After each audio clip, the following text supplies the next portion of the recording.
తాకట్లో ఉన్న మీ బంగారాన్ని విడిపించి ఆ రోజు ఆన్లైన్ రేటుకి కొంటాం. Sharma gold company. నమస్కారం, సుమన్ టీవీకి స్వాగతం. శ్రీ వీరబ్రహ్మేంద్ర స్వామి వారి ఉపాసకులు, కాలజ్ఞాన ప్రవచనకర్త, అలాగే ప్రాచీన సంఖ్యాశాస్త్ర ప్రశ్నశాస్త్ర నిపుణులు బ్రహ్మశ్రీ కృష్ణమాచార్య గురువు గారు ఉన్నారు. వారితో మాట్లాడదాం. గురుగారు నమస్కారం అండి. జై వీరబ్రహ్మ జై. నమస్కారం గురుగారు. ప్రపంచవ్యాప్తంగా, భారతదేశ వ్యాప్తంగా, అలాగే మన తెలుగు రాష్ట్రాల్లో కూడా భూకంపం వచ్చే అవకాశం ఉంది అని అంటున్నారు. దీనిపై మీరేం చెప్తారు? అసలు శశ్వస్ విశ్వావసావబ్ధి మధ్య సస్యాఘ్యవృష్టయ ప్రచురారోగ రోగాక్ష నృపాలోప సమన్విత అని ఈ సంవత్సరానికి పేరు. దీన్నే విశ్వావసునామ సంవత్సరం. ఎక్కడైనా ప్రపంచంలో ఏదైనా వింత జరిగితే, విచిత్రం ఏర్పడితే, ప్రళయం వస్తే ఎప్పుడో బ్రహ్మంగారి కాలజ్ఞానంలో చెప్పారు ఇలా జరుగుతుందని అంటూ ఉంటాం, వింటూ ఉంటాం. 400 సంవత్సరాల క్రితమే విశ్వభవితను చెప్పిన కాలజ్ఞాని జగద్గురు శ్రీమద్ విరాట్ పోతులూరి వీరబ్రహ్మేంద్ర స్వాముల వారు.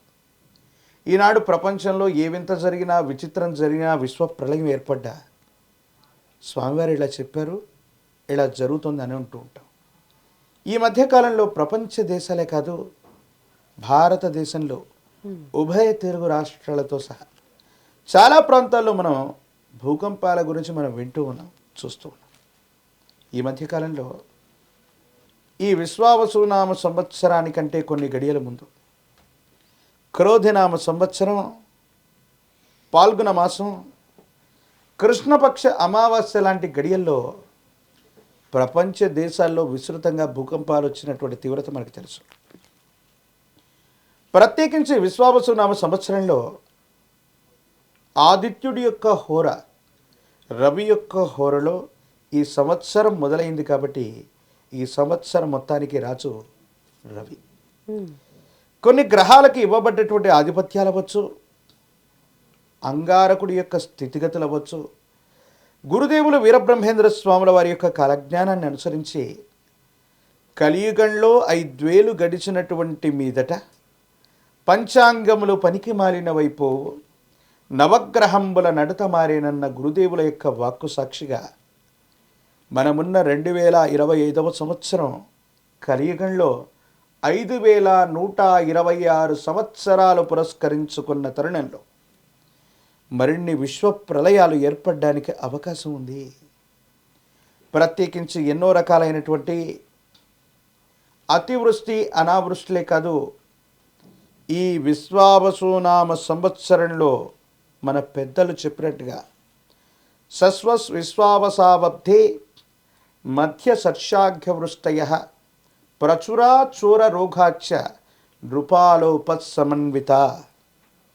ఈ విశ్వావసునామ సంవత్సరంలో పంటలు మధ్యస్థంగా పండటంతో పాటుగా కొన్ని కరువు కాటకాలు, కొన్ని ప్రకృతి భీభత్సమైన పరిస్థితులు వస్తాయని ఎప్పుడో మన పెద్దలు చెబితే, ఖచ్చితంగా విశ్వావసునామ సంవత్సరం చైత్రమాసం పాఠ్యమి వేళలో రవిహోర మొదలయ్యే సందర్భానికంటే ముందే ప్రపంచం మొత్తం కూడా భూకంప తీవ్రత అధికమైందని, ప్రపంచ దేశాల్లో భూకంపాలు వచ్చాయని మనం విన్నాం, ప్రత్యక్షంగా వాటిని చూసాం.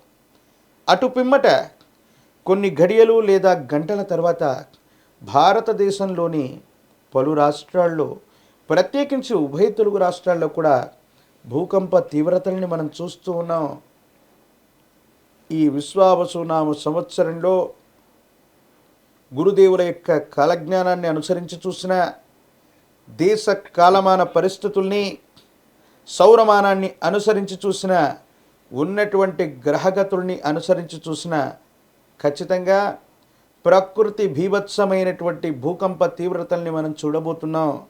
ప్రపంచంలో ఎప్పుడైనా భూకంపం వస్తుందంటే భారతదేశానికి అవతల ఉన్నటువంటి జపాన్ లాంటి కొన్ని యొక్క దేశాల్లో కొన్ని విశేషవంతమైనటువంటి పరిస్థితుల్లో, భౌగోళికంగా కొన్ని దేశకాలమాన పరిస్థితులకు మాత్రమే పరిమితం అనుకున్నటువంటి తీవ్రత కాస్త ఈనాడు జనబాహుల్యంలో భారతావనితో సహా, ఉభయ తెలుగు రాష్ట్రాలతో సహా ప్రపంచం మొత్తం కూడా అస్తవ్యస్తం చేసే మహోన్నతమైనటువంటి ప్రకృతి ప్రకోపానికి కారణమయ్యేటువంటి పరిస్థితులు ఉన్నాయి.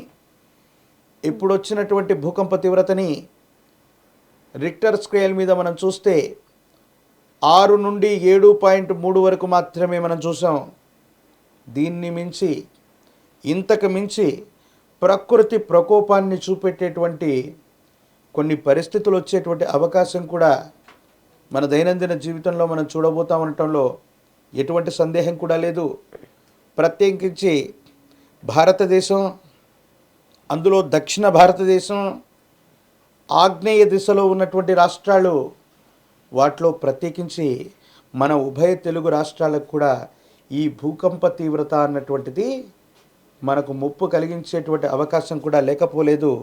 దేశ కాలమాన పరిస్థితులను బట్టి ఈ విశ్వావసునామ సంవత్సరాన్ని అనుసరించి చూసిన ఇలాంటి గ్రహగతుల వల్ల ఇవన్నీ జరుగుతున్నాయి.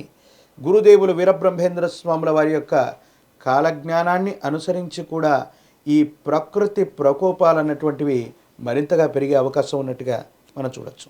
మరి వీటికి పరిష్కారం ఏంటి గురుగారు? ఏమేమి పరిహారాలు పాటించవచ్చు అంటారు వీటి నుంచి బయటపడడానికి? విశేషించి కలిమాయలో ఉన్నటువంటి మనుషులు తమ యొక్క ధర్మాల్ని మనం విశేషంగా కోల్పోతున్నాం.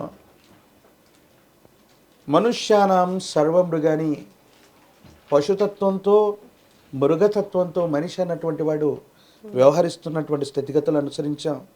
గురుదేవుల యొక్క కాలజ్ఞానం అంటే కేవలం ఇది విశ్వప్రళయం, లేకపోతే ప్రపంచానికి సంబంధించినటువంటి అంతం ఇందులో ఉంది, దీన్ని చదువుకున్నా దీన్ని విన్నా ఏదో చెడు జరుగుతుందన్నటువంటి ఆలోచనలో మనం ఉంటాం.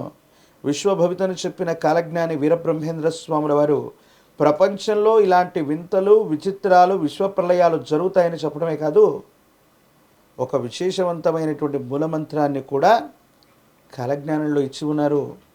దాన్నే మహాద్వాదశాక్షరి మంత్రం అంటారు. కలియుగానికి రాబోయేటువంటి మూలమయ్యున్నటువంటి వీరభోగ వసంతుడికి మూలమయ్యున్నటువంటి రూపమే వీరబ్రహ్మేంద్ర స్వాముల వారు. ఓం హ్రీం క్లీం శ్రీం శివాయ బ్రహ్మణే నమ ఈ ద్వాదశాక్షరి మంత్రాన్ని అనునిత్యం చదువుకుంటున్నా, విశేషించి విశ్వ ప్రళయాన్ని కూడా ముందుగా చెప్పగలిగినటువంటి అవతార పురుషులు వీరబ్రహ్మేంద్ర స్వాముల వారిని విశేషంగా మనం పూజిస్తూ ఉన్నా, మానవత్వ విలువలతో మనిషి జీవించిన ఈ కలిమాయా పురుషుడి యొక్క ఆటలు సగకుండా మనల్ని రక్షించుకునేటువంటి అవకాశం ఉంది. అందుకే భగవంతుడు చెప్తూ ఉంటాడు, సజ్జనుల్ని రక్షించడానికి, దుర్జనులను శిక్షించడానికి ప్రతి యుగంలో కూడా పరమాత్మ అవతరిస్తూ ఉంటాడు. ఆ అవతరించే ముందే ఇలాంటి ప్రకృతి వైపరీత్యాలు జరుగుతూ ఉంటాయి. అందుకే పరిత్రాణాయ సాధూనాం వినాశాయ చ దుష్కృతాం ధర్మ సంస్థాపనార్థాయ సంభవామి యుగే యుగే. అటువంటి యుగానికి సంబంధించి ఈ యుగంలో మొదటి భాగంలోనే పాపం, అధర్మం మితిమీరిపోతున్నటువంటి సందర్భాల దృష్ట్యా ప్రకృతి ప్రకోపిస్తుంది.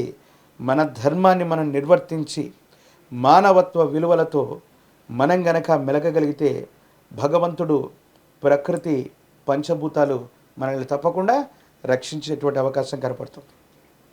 ధన్యవాదాలు గురుగారు. శివాయ బ్రహ్మణే నమః.